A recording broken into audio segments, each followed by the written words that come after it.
لہٰذا سلطان سمجھ گیا کہ اس غار کے اندر اور کوئی داخل نہیں ہوا، بس یہی نوجوان آتا جاتا ہے۔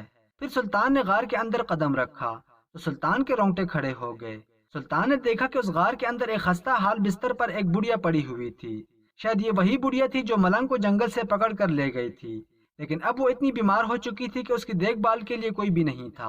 اتنے میں سلطان کے سپاہی اور اس غار سے تھوڑے سے فاصلے پر موجود رہنے والی آبادی کے چند لوگ سلطان کے سپاہیوں کے ساتھ اس غار کے دہانے پر پہنچے۔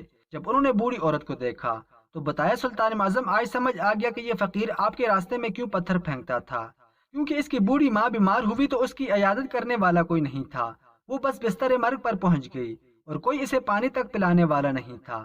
بے شک یہ پاگل ہے، کچھ نہیں سمجھتا، لیکن یہ اس بڑھیا کا درد ضرور سمجھتا تھا اور یہ اسی وجہ سے راستے میں پتھر پھینکتا تھا، کیونکہ یہ جانتا تھا کہ وقت کا سلطان ہی اس کی مدد کر سکتا ہے۔ باقی سب تو اسے پاگل سمجھتے تھے اور یہی وجہ تھی کہ یہ راستے میں پتھر پھینکتا تھا تاکہ آپ اس کا پیچھا کرتے ہوئے اس غار تک پہنچیں گے تو اس کی مدد کریں گے۔ سلطان نے اسی وقت حکم دیا کہ شاہ حکیم کے پاس اس بوڑھی عورت کو اٹھا کر لے جائیں۔ سپاہی نے اسی وقت اٹھایا اور شاہ حکیم کے پاس لے گئے۔ شاہ حکیم نے اس کا علاج کیا۔ بوڑھی عورت کی صحت چند دنوں کے بعد بہتر ہو گئی۔ اس کے بعد اس بوڑھی عورت نے سلطان کو ملنگ کی کہانی سنائی کہ یہ ایک حکیم کا بیٹا تھا اور اپنے باپ کو خون میں لت پت دیکھ کر پاگل ہو گیا ہے اور یہ تقریباً 10 سالوں سے میرے پاس رہ رہا ہے۔ یہ سن کر سلطان نے شاہ حکیم کو کہا کہ تم کچھ بھی کر کے اس ملنگ کا علاج کرو۔ شاہ حکیم نے اس کا علاج شروع کر دیا۔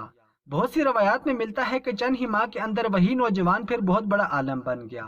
دوستو اس طرح سلطان صلاح الدین ایوبی رحمۃ اللہ علیہ کی عقل مندی کی وجہ سے نہ صرف بڑھیا کی جان بچ گئی بلکہ ایک ملنگ کو بھی نئی زندگی مل گئی۔